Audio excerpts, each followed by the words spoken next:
이게 이제 뭐 그런 말 하잖아요. 한 번은 우연, 두 번은 우연이지, 세 번은 필연이잖아요. 이분이 한 지금 7, 8번째예요. 서부지법 난동 때도 단 한마디로 안 해요. 대법원장이 뭐 하는 자리입니까? 신비주의 같은 걸 가지고 있나? 본인은 나타나면 절대 안 된다. 아이돌 같은 이 구름 위에서 살아야 되기 때문에. 그럴 수도 있죠. 지금 그러니까 어떻게 보면은 요즘에 이렇게 말씀하신 게 이제는 안 되겠다. 내가 구름 아래로 내려가야겠다. 그렇죠. 이런 생각을 하고 계셨는지도 모르겠어요. 그렇죠. 근데 이제, 조금 늦게 내려오신 거예요. 이게 조희대 대법원장 관련해서 사실 제가 논평할 때 지금뿐만 아니라 그 조금 세게 해왔어요. 그러니까 기자들이 너무 법원에 대해서 뭐 논평을 세게 하는 거 아니냐 뭐 이런 얘기도 좀 듣고 했는데 저도 이제 기사 쓸 때는 이제 좀 저어되는 게 있었거든요. 근데 저는 뭐 개인적이지만 저희 회사에서 의견 다른 사람도 있어요. 조희대 대법원장에 대해서는 저는 중립적인 글 지킨 사람들 있죠. 그거 내란 세력입니다.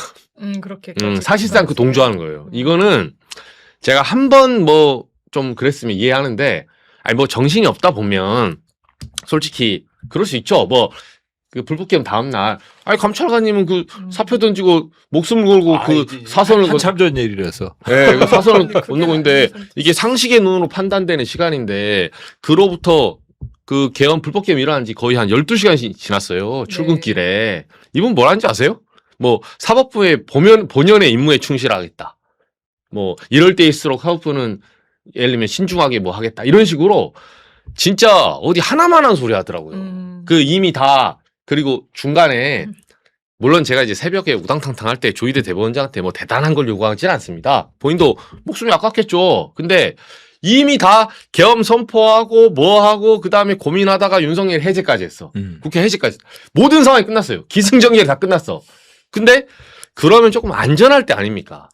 윤석열이 뭐 2차 내란 뭐 한다는 거면 말은 몰라도 그래서 제가 봤을 때는 좀 그 약간 조희대 대법원장 같은 경우는 사법부 수장이잖아요. 네. 이게 일반 판사에서도 제가 이 말 안 한다니까요. 사법부 수장이 시민들에게 명확한 그 지점을 알려주지 않으면 시민들이 판단할 수가 없어요. 맞아요. 예. 우리가 지금 민사소송하는 게 아니잖아요. 맞습니다. 근데 그때 뭐 한다는 말이 그냥 아침에 출근해서 사법부는 국민이 걱정하지 않도록 최선을 다하겠다. 이거 평소에 최선을 다해야죠. 그리고 뭐 어려운 때일수록 본연의 임무를 다하겠다. 이게 지금 내란 때 할 소리입니까? 제가 그래서 저는 자격이 없다 생각해요. 저는 마찬가지인데 네.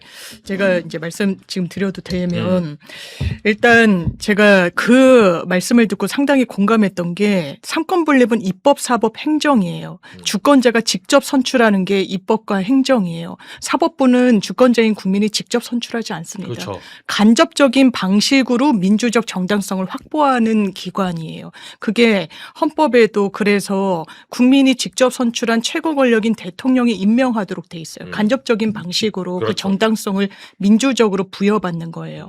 조희대 대법원장은 누가 임명했습니까? 윤석열 씨가 임명했어요. 내란 수개로 법원에서 단죄받고 무기징역형을 언도받고 헌법재판소에서는 탄핵까지 이르게 된 민주적 정당성이라고는 1도 남아있지 않은 대통령이 임명한 사람이에요. 사법부를 정말 위한다면 전 그 자리에 있어서는 안 된다고 생각합니다.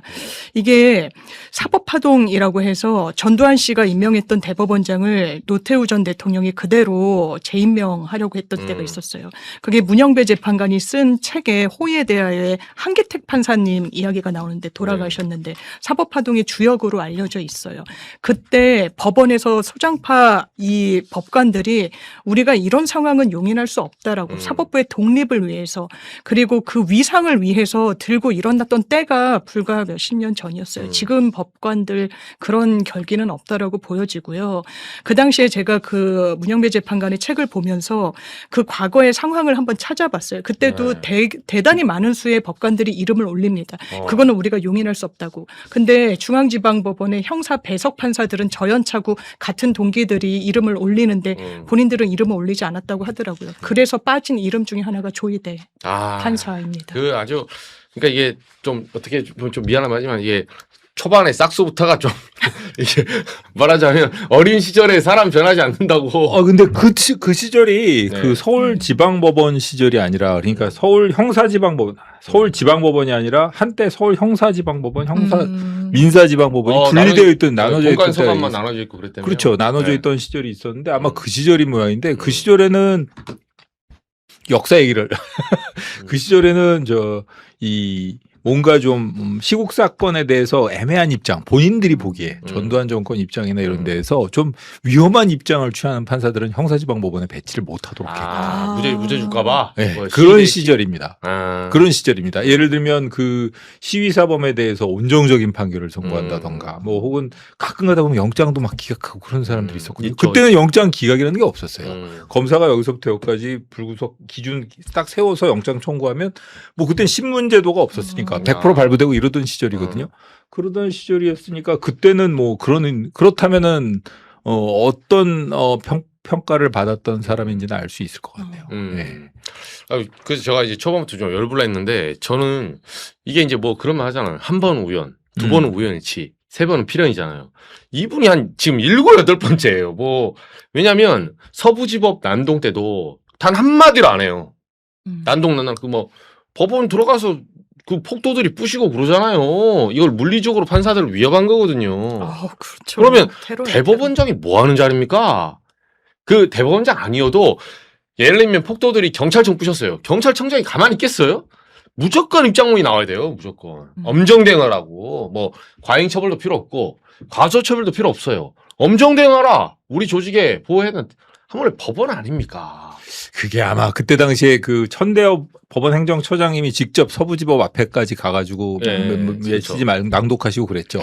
아마 본인이 직접 나서는 건 그렇고 대리인을 내세워가지고 거기 이제 그랬던 모양인데 천대엽 대법관님도 그러고 보면은 엄청나게 굳은 일 다 하고 욕 무지하게 많이. 욕 무지하게 먹었죠. 예. 굳은 일은 모든 장면에서 다 나타나가지고 그죠. 어떻게 보면 조희대 대법원장이 먹어야 될 욕을 다 먹고 있는 것 같아요. 그렇죠. 예, 저는 그분이랑 같이 근무를 해봤어요. 그러시군요. 그래서 저는 근데 일반적인 감찰관만으로 그렇게 약간 욕바지로 할 수 있는데 네. 법원행정처장이 이게 지금 그런 사건들이 아니에요. 뭐 71년 만에 처음 일어난 사건이고 막 폭도들 쳐들어오지 그 구속 취소 시키지 난리가 났잖아요. 그럼 이럴 때는 대법원장이 직접 나서야 된다.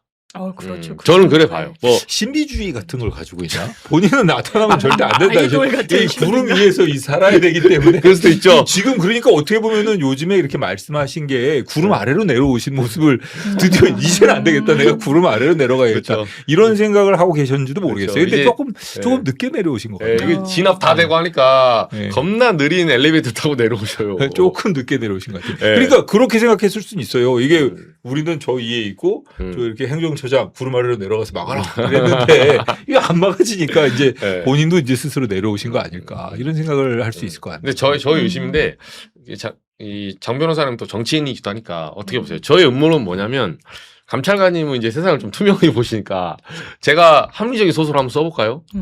왜 그렇게 행동하다가 이렇게 내려오냐면 그때는 6월 3일 대선 전입니다. 뭐냐? 윤석열 일파들이 또 한덕수를 위시해서 또 당선되면 그 일파들이 조희대 대법원장을 임명하는 그 권력 속에 있는 사람들이거든. 그러니까 아직은 게임이 안 끝났다고 생각한 거야. 심정적으로 동조하고 네. 있고. 저는 그렇게 생각해요. 그 간을 본 거예요.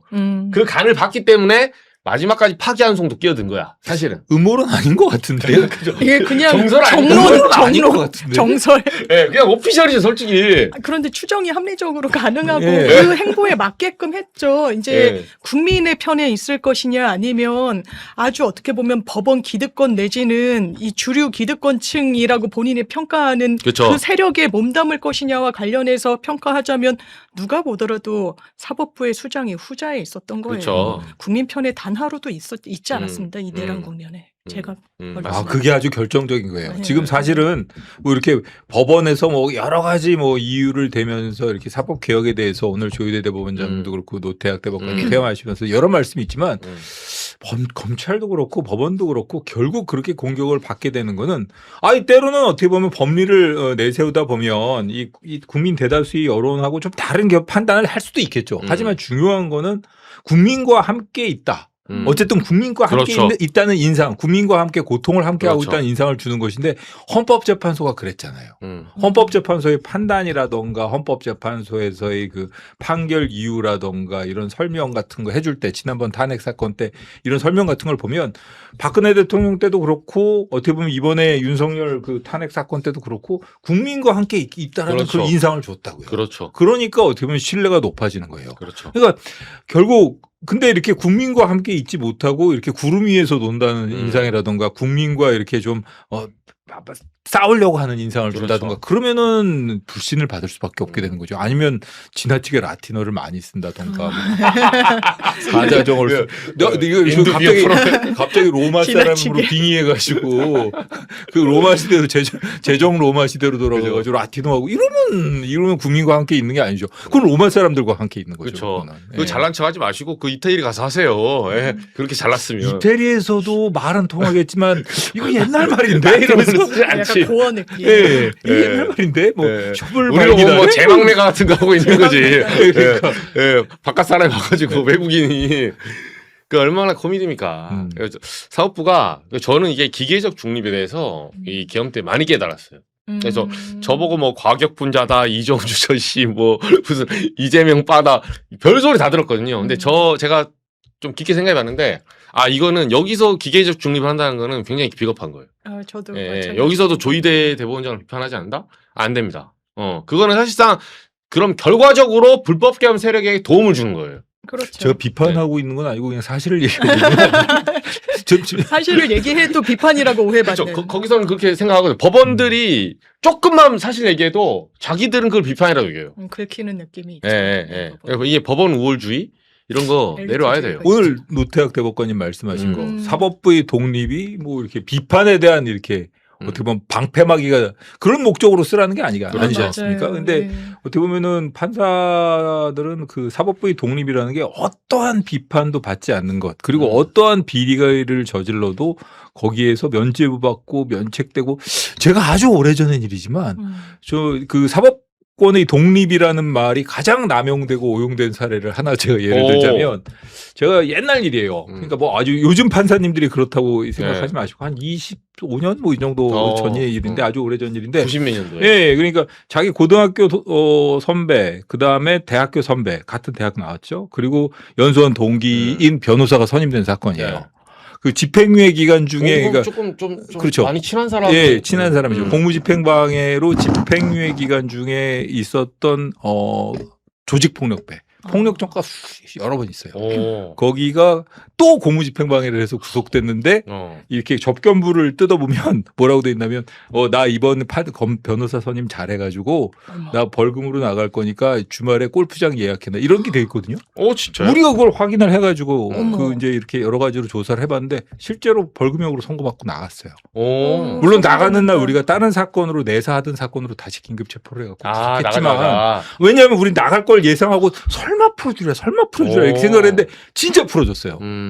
그러니까 집행유예 기간 중이니까 어차피 실형을 선고할 수밖에 없는 사안이죠. 그러니까요. 근데 벌금 1,000만 원 그때 당시 1,000만 원 큰 돈입니다. 벌금 1,000만 원으로 선고하고 풀어주려고 그런 거예요. 고등학교 선배지 대학교 선배지 사법연수원 동기예요. 정관. 전관 출신 아니에요. 여기는 판사고 여기는 그 변호사인데 지역에 연고를 두고 있죠. 그런 관계였는데 그렇게 풀어줬고 그때는 영장 없이 그 통화 내역 조회를 할 때였는데 이 변호사가 이 판사실로 전화를 건 내역이 나와요. 이 판사실에서 그 변호사한테 전화한 내역이 나와요. 그걸 땄어요? 그때 딴 게 아니라 그때는 조회가 될 때입니다. 그냥. 영장 없이 조회가 될 때예요. 그때는 영장이 없어도. 야, 진짜 야만의 시대네. 야만의 시대죠. 근데 또 이게 수사에는 수고하셨겠네요. 그렇죠. 그게 지금 제가 말씀드리는 건 다 세요. 그러고 나서 그렇게 풀어주는 일이 생겼다는 거죠. 그리고 그 통화 내역 조회에 그렇게 나오고 다른 선배가 와가지고 야 그거 벌금으로 풀어준다는 소문이 돌아. 너 그거 알아? 그러길래 설마 그게 말이 되겠습니까? 하고 확인해 보니까 이게 다 나온 거예요. 그리고 나서 나중에 그걸 갖다가 저희가 참다가 뭔 일이 생겼을 때 깠죠. 깠더니만 뭐 이렇게 다른 데로 전출이 나버렸어요. 그분은. 쉬쉬하면서. 그러면서 나중에 왜 그렇게 전출이 갑자기 됐느냐 인사 때도 아니냐 그랬더니 사법부의 독립을 지키다가 저희가 유탄을 맞았다고. 아니 그게 사법부의 독립이랑 무슨 관계가 너무 있습니까? 오만하다. 사법부 독립을 해야 한 거죠. 그건 이건 진짜 이 방송을 듣고 있다 그러면 본인도 들을 수 있지 모르겠는데 반성좀 해야 될 것 진짜 같아요. 반성해야 될 것 같은데요. 요새 같으면 언론에 나와서 바로 날아갈 사안인데요. 이거 아주 오래전 일이니까. 그리고 제가 말씀드리는 것도 뭐 할 수 없이 이렇게 말씀드리는 거지만 이거는 사법부의 독립하고는 전혀 무관하거든요. 무관한 일인데 개인 비밀. 이거는 뭐 그때 요즘 같았으면 이건 뭐 거의 범죄적 수준인데. 구속돼요. 구속시켜야죠 원래는. 이거 말이 안 되는 거죠. 이 조희대 대법원장이 이 플레이 지금 뭐 예를 들면 오늘 이제 얘기도 나왔지만 아니 노태학 대법관 후임도 지금 제청도 안 했어요. 그랬더라고요. 네, 굉장히 이례적이거든요. 그쵸. 제청을 정식 밟지 않고 이제 물밑에서 뭐 네. 이제 논의 중이다. 이란 이안이 청와대와 좀 같지 않아서 좀 추리면서 이제 그 절차를 진행하고 있다. 그런데 좀 이해가 안 되는 건 이제 지방선거를 앞두고 천대엽 전 법원행정처장 이제 아까도 말씀 주셨지만 굳은 일을 좀 도맡아 했죠. 이 조희대 사법부에 대한 불신과 관련해서 십자포화를 맞으면서 해명도 오락가락하기도 했었죠. 사실상 대선에 한복판으로 사법부가 저벅저벅 걸어 들어간 부분이 있었어요. 거의 그때마다 해명도 바뀌니까 국민 신뢰를 어떻게 얻습니까? 그렇죠. 조희대 대법원장 뭐 다른 국가에서 우리나라의 사법 시스템을 배우려 한다라고 어떻게 국민들한테 지금 이 식으로 그렇죠. 이야기를 합니까? 네. 그런데 이런 걸 떠나서 언론에서 그러니까 천대엽 전 행정처장을 각해무샤라고 하는 거예요. 이렇게 지칭하더라고요. 그 각해무샤를 중앙선관위원장에 임명했었잖아요. 그런데 노태학 대법관 같은 경우에는 대법관 임기가 끝나지만 이 선거관리위원장으로 임명된 임기는 남아 있었고 물론 이제 대법관직에서 내려오시면서 그 직도 정리되지만 권순일 대법관 같은 경우에도 더 이제 유지하기도 했었고 뭐 이런 전례가 있긴 하더라고요. 그러니까 이런 부분이 다 의도가 순수해 보이지 않는 거예요. 또 지방선거 앞두고 각해무샤를 또 두뇌라는 게 언론의 표현이었어요. 제 그렇죠. 표현이 아니라 그런 거에 대해서는 눈 하나 깜짝하지 않고 국민들이 당신들을 못 믿겠다라고 이제는 우리가 당신들을 판단을 하더라도 불복하겠다고 그러면 이게 법원의 신뢰가 어떻게 유지가 됩니까? 대법원이 그런 위상을 가져서는요. 그럼 그걸 개선하거나 어떻게 해야 되는데 더 본인들 위치에서는 오해를 받는 국민들 입장에서는 대단히 수상쩍은 이런 행동을 끊임없이 한다라는 인상을 받는 거죠. 이거는 그래서 제가 보니까 그러니까 이제 교감하에 하더라고 이제 대법관이 이제 총 14명이잖아요. 행정처장 포함해서. 그러면 대법원장이 이제 보통 제청을 하고 이 사람 해주세요. 그러니까 추천위원회가 한 몇 명 추천하면 그 중에서 대통령한테 형식적으로 요 사람 해주세요 하면 대통령이 이제 임명하는 이런 형식이더라고요. 근데 아니 뭐 전 정권의 관례나 이게 다 옳다는 건 아니지만 지금 대법원장이 나는 A라는 사람이 좋아. 이렇게 할 수 있죠. 뭐 추천위원 총 4명 뭐 올라오면 나는 A, B, C, D 중에 나는 A를 제청하고 싶어. 또는 B로 제청하고 싶어. 생각이 다를 수 있습니다. 근데 윤석열 때 봐도 김명수 대법원장 때 김명수 대법원장이 전통적인 이제 진보 대법원장이었잖아요. 그렇죠. 문재인 정권에서 임명돼. 근데 김명수 대법원장이 그때 오석준 대법관. 네. 윤석열하고 한 학번 술 친구예요. 청문회장 때 얘기를 했다니까 자기 입으로. 나 그냥 친하다고. 근데 그 사람을 제청해줬어. 김명수 대법원장이 그 사람 마음에 들어 제청해줬겠냐고. 어차피 임명을 받아야 되는데 대통령이니까. 청와대 쪽에서 그 오석준 해주라고 하니까 거기에 맞춰서 해준 거예요 그냥. 그러니까 이 제청은 하나의 관례라면 대통령이 결국은 제청하고 대통령이 임명할 사람을 그 권한이 부딪혔을 때 관례상 해주게 돼 있어요. 근데 여기서 갑자기 조희대 대법원장은 본인은 뭐 법치 하는데 없는 관례를 만들려고 하는 거예요. 만약에 이렇게 지금 목리를 부리는 거라면. 그리고 지금 기간도 굉장히 이례적으로 길어지고 있거든요. 그렇죠. 그런가. 사실 뭐 이렇게 지금 후보군으로 언급되고 있는 분들을 놓고 보면 다들 법 적용력 20년 이상이고 그 다음에 뭐 대법관 추천위원회에 추천을 받았다는 것만 봐도 그냥 뭐 이렇게 아예 말도 안 되는 후보들은 없단 말이에요. 그렇죠. 근데 그렇게까지 고집을 피우던 이유가 뭡니까? 그러니까 말씀대로 이제 그 정도 올라왔으면 다 비슷하거든요. 그렇죠. 김민기 지금 수석 고급 판사 이분 이제 김민기 판사를 그 청와대가 좀 더 선호한다는 설이 있어요. 네, 보면. 네, 그리고 박순영 이제 서울고급 판사. 뭐 이런 식으로 1, 2순위를 가지고 뭐 말을 하고 있고 근데 큰 차이도 없어요. 근데 요걸 가지고 하니까 지금 묘하게 또 조희대 대법원장의 이제 2월 3월 넘어오면서 법원 인사 났잖아요. 네. 이 전체적인 시스템 다 잡고 있는데 이때 이제 물음표가 나오는 거죠. 이게 이제 권력 싸움 한번 해보겠다.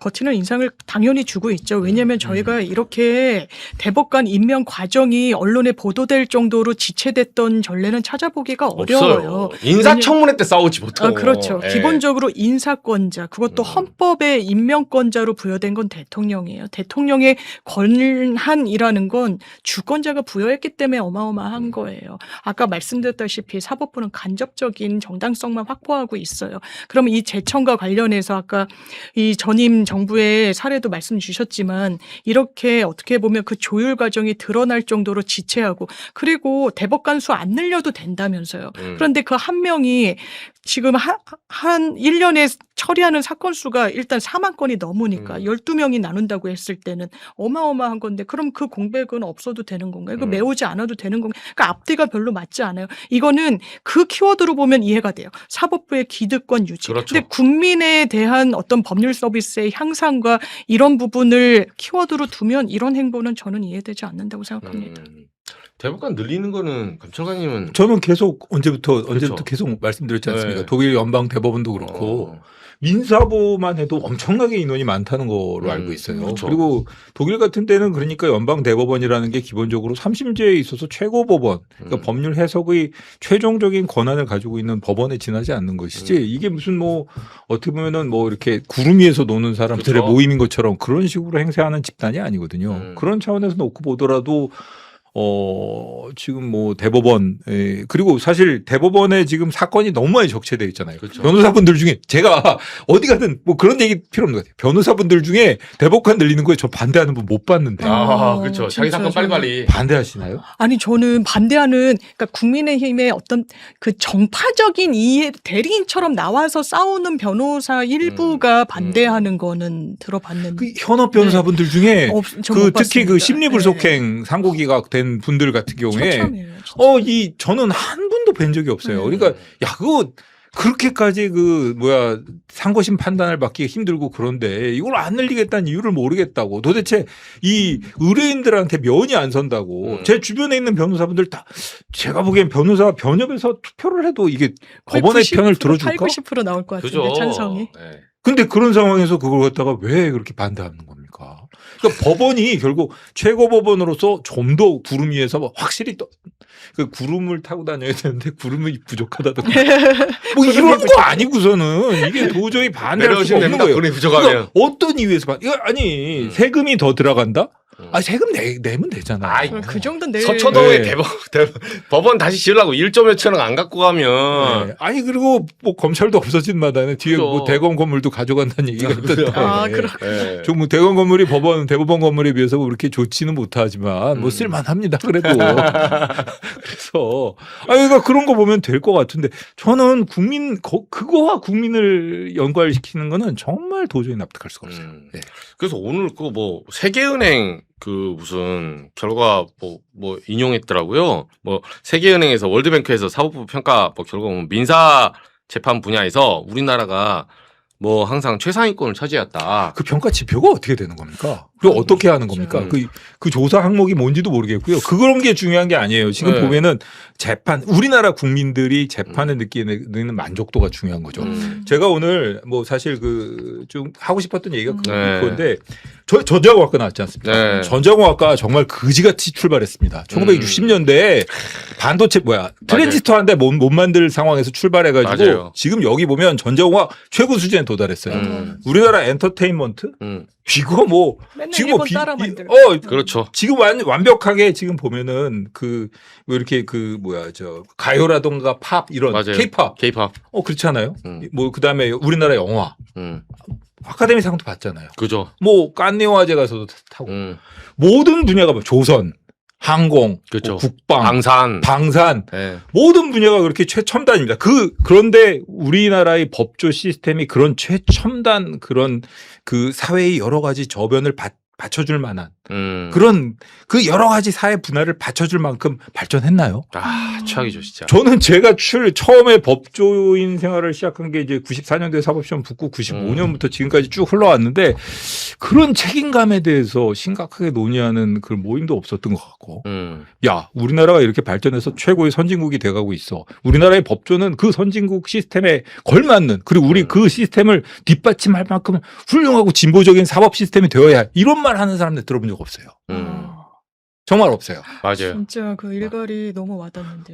왜 그런 얘기를 안 합니까? 저는 전자공학과 다닐 때, 갑자기 왜 전자공학과 때 우리 교수님들이 늘 하셨던 말씀이, 야, 우리는 지금 여태 이렇게 좀 초라한 모습이 될지 모르겠지만, 나중에 수십 년 후에 너희들이 공부 열심히 해가지고, 물론 저는 그 말 듣고, 이렇게 어려운 걸 어떻게 공부해? 이러면서 도망 나왔지만, 겸손하십니다. 어쨌든 간에 그런 말씀을 하시는 분들이 있었는데, 그렇죠. 법대에서는, 야, 우리나라가 앞으로 선진국이 될 텐데, 우리나라 법률 시스템도 그렇게 선진국이 걸맞는 그런 시스템을 갖춰야 되지 않을까? 맞아요. 모든 면에 있어서 투명하고 전관예우 이런 거 없고 전관예우 뿌렇고 막 이런 게 판치는 뭐 그런 법조 이게 과연 우리나라에 걸맞는 사법 시스템입니까? 그런 얘기를 좀 해줬으면 좋겠어요. 너무 공감이 돼요. 네. 제가 말씀 두 분도 법조인이지만 네. 한마디로 왜냐하면 제가 옆에서 봤을 때는 왜 그 문제냐면 이게 입법, 사법, 행정의 하나의 권력의 축으로서 시스템을 보는 게 아니라 우리나라는 이거를 과거식으로 봐요. 그러니까 특히 사법고시 예전에 사법시험. 그러니까 사법고시를 암행어사 비슷하게 봐요. 시각이. 그러니까 이게 약간 구한 말에 그게 투영돼가지고 행시나 뭐 외시를 그렇게까지 보진 않거든요. 그러니까 물론 이것도 하나의 고시를 그 약간 부모들이 자기 투영할 때 할아버지 할머니 전후 세대 이후에 투영할 때 근데 거기서 넘버원은 판사야. 그러니까 뭐 손자가 판사가 됐다. 이런 게 다 과거에 과거 시험을 생각하는 거예요. 저 연수원성적으로 볼 때는 네. 저희 동기 판사 3분의 2는 저보다 공부를 못했는데. 어머. 감찰관님이 진짜 과거 시험 진짜 어떻게 보면 장원급제 장원급제 했는데 네? 원래 장영실 출신이에요. 측국이 만들고 공돌이 출신인데 장영실도 시험 보면 더 잘 볼 수 있다. 이걸 보여준 거 아닙니까? 예. 그러니까 뭐 그런 말 하면 그렇지만 어쨌든 간에 제가 드리고 싶은 말씀은 그래요. 그러니까 그런 면에서 놓고 보면 사법 시스템을 그렇게 본인들 각각 그 직역의 그 기득권 차원에서 볼 게 아니라 사법 시스템을 이렇게 발달한 우리나라의 그 발전을 한 단계 더 높일 수 있는 도와주고 이를 서포트한 사실 이 법률 서비스라는 게 도와주는 거지. 그렇죠. 이게 보면은 도와준다기보다는 이렇게 보면은 각 직역에서 보면 최대한의 기득권을 누리는 그렇죠. 향유하는 그런 집단의 모임. 그렇게 비춰지니까 결국 신뢰를 잃는 거 아니겠습니까? 그렇죠. 그러니까 좀 완전히 뜯어 고쳐야 될 것 같아요. 사법시험 제도 말씀하신 것처럼 그런 사법시험이라든가 법조인을 선발하는 시스템부터 시작해서 법조인의 역할이라든가 이런 거에 대해서도 한번 좀 이런 얘기를 했으면 좋겠어요. 지금 좀 창피하잖아요. 다른 분야는 다 이렇게 발전했는데 그렇죠. 특히 검찰은 없어져. 검찰은 없어지기까지 개혁이 하잖아요. 안 되면 없어집니다. 보통. 없어지기까지 하잖아요. 이게 얼마나 부끄러운 일입니까? 그러니까 지금 어디를 내놓고 봐도 그래요. 이 정도 되면 우리나라의 로펌들이 세계 각곳을 다 차지하고 어떻게 보면은 그 법률 기준에 있어서도 다 우리나라의 법에 따라 가지고 우리나라 법을 준거로 삼아서 계약도 체결하고 우리나라 법을 수출도 하고 이래도 이게 그 정도가 안 된단 말이에요. 되게 후진적이죠. 아까 말씀하신 대로 조선시대에 살아가고 있어요. 과거 시험부처럼 하고 있다니까요. 너무 공감이. 네. 제가 왜냐면 기자를 하다가 법조인이 됐을 맞아요. 때 상당히 전 좀 놀랬어요. 이분들이 되게 자기 만족하는데 사회적인 상식과 이런 수준이 되게 일반 이제 직업인들보다 못한 분들도 상당히 많다라고 그냥 체감이 됐고, 왜냐면 너무 고위직이고 그렇죠. 이런데. 근데 그게 왜 그랬을까? 그러니까 자기 발전을 할 필요가 없었다는 생각이 들어요. 어렸을 때부터 그러니까 일단 공부를 시작하게 된 계기도 나 잘 먹고 잘 살 거야 라는 데서 출발했던 점이 있어요. 왜냐하면 사회와 절연하고 거리두기를 해야 붙을 수 있는 시험이었어요. 그렇죠. 그거는 사실 그렇죠. 이론의 여지가 없고. 그러면서 되게 이제 고위직으로 판검사로 이제 입직하신 분들은 되게 어렸을 때부터 이제 영감 소리 들으면서 본인이 되게 스스로 이제 잘났다고 그렇죠. 만들어지는 그 주변 환경이 아, 이분을 어떻게 보면 더 크게 성장시키지 못하는 그런 제약적인 환경으로 작용했을 수 있겠구나. 이 법조 양성 시스템도 그렇고. 그리고 제가 불멸의 신성가족이라는 전국대 옛날 김두식 예, 김두식 교수님이 쓰신 글을 보고 되게 좀 놀랐는데 법조의 여러 참여자들, 재판 당사자들, 뿌러커들, 전직 법관들 맞아요. 다 이 정량 평가가 아닌 이제 정성으로 한번 들여다봤을 때 어느 누구도 이 법조 직역을 신뢰하고 있지 않아. 대한민국의 이 법조 영역을. 그런 부분이 아주 여실히 드러나는데 거기에 대해서 말씀 주셨다시피 뭘 개선해야 될지 논의는 저도 한 번도 들어본 적이 없었던 것 같아요. 그렇습니다. 네. 그러니까 보면은 다른 그 발전돼가는 분야, 그러니까 정말 빠른 속도로 발전하는 분야에 걸맞은 만큼 사법 시스템이 이렇게 발전하느냐 그거 아닌 것 같고 조금 전에 말씀해 주셨던 말씀은 정확하게 이렇게 나와 있습니다. 사법시험 합격과 동시에 자기 성장을 멈춘 사람들. 그런 맞아요. 분이 아니신 선배님도 계시지만 아니요, 많이 아니요. 그러신 분들이 그런 사람들이 있어요. 계시다고 왜냐하면은 체감했어요. 그 처음에 이제 초등학교 때부터 계속 이제 문과 쪽에서 이렇게 하면서 이렇게 그렇죠. 자기가 1등이고 서울법대를 가고 그리고 나서 사법시험 합격하고 예전에는 사법시험 합격하고 나면 아무도 비판을 안 하잖아요. 특히 검사 생활 같은 거 할 때 보면은 별별 사람 다 있잖아요. 그렇죠. 예, 뭐 이렇게 계단을 갖다가 술 취해가지고 자동차 타고 내려와가지고 파출소 뛰어들어가지고 경찰관들한테 내가 뭘 잘못했는데 이런 검사도 있었고 있죠. 국회의원까지 하셨어요. 있죠. 그리고 저기 이렇게 술자리에서 뭐 이렇게 별일이 다 있었죠. 그러니까 이게 아주 오래전 얘기입니다. 지금 아까 말씀드렸던 것도 그렇고 맞아요. 다 아주 오래전 얘기긴 합니다만 뭐 그런 분들이 많았었으니까 그리고 그걸 당연하게 생각하는 그게 되겠습니까? 이거를 아까 고쳐지겠습니까? 과거 시험이라 생각하니까 이런다니까요. 그런 것 같아요. 네, 그 내가 연장선상에서. 암행어사인데 야 이씨 누가 날 어디 건드리냐. 이 중인하고 쌍꺼트라 비껴 이렇게 생각하는 거예요. 암행어사가 술 먹고 그러면 그쵸. 파식 당하지 그게. 그렇죠. 근데 자기들은 그 환상에 있는 그 암행어사를 마패만 가고 싶은 거지 행실하고 싶지 않은 거예요. 그냥 그 권력을 누리고 싶은 거죠. 그러니까 이게 제가 봤을 때 이제 그 어떤 구한말의 이런 구습 이걸 완전히 타파를 해야 됩니다. 예, 그리고 뭐 세옹지마인데 잘 됐어요 이참에. 예, 조희대 대법원장이 밑장 보여주는 바람에 저는 사실 계엄이 아니었으면 이 정도 밑바닥 보여주기 힘들거든요. 예, 여전히 모른 채로 살았을 거예요. 법원이 사는 길은 두 가지가 있는데요. 제가 보기에는 제가 말씀드렸던 것처럼 국민과 같은 편에 서고 있다라는 인상을 줘야 되는 거하고 스스로 제가 아까 말씀드린 것 같은 방향을 설정해서 계속 바꿔나가는 수밖에 없어요. 지금 보면은 아직도 보면은 이렇게 뭐 비판 같은 거에 익숙하지 않고 본인에 대한 비판과 사법부에 대한 비판을 막 혼동하는 경우도 있거든요. 맞아요. 예, 그런 거 고쳐야 될 겁니다. 이거 막 이렇게 법정에서 이러고 자고 막 이렇게 보면 뭐 기록 안 보고 뭐 판결 늦게 하고 이러면서 그거 비판했다고 이 사법부의 독립을 침해하고 그러면 안 되잖아요. 그렇죠. 맞아요. 엄청 많아요. 아무튼 우리 조희대 대법원장은 앞으로 뭐 기회 될 때마다 이거 이상한 말씀 하시는데 저희가 기회 될 때마다 족족 다뤄주겠습니다. 굽히지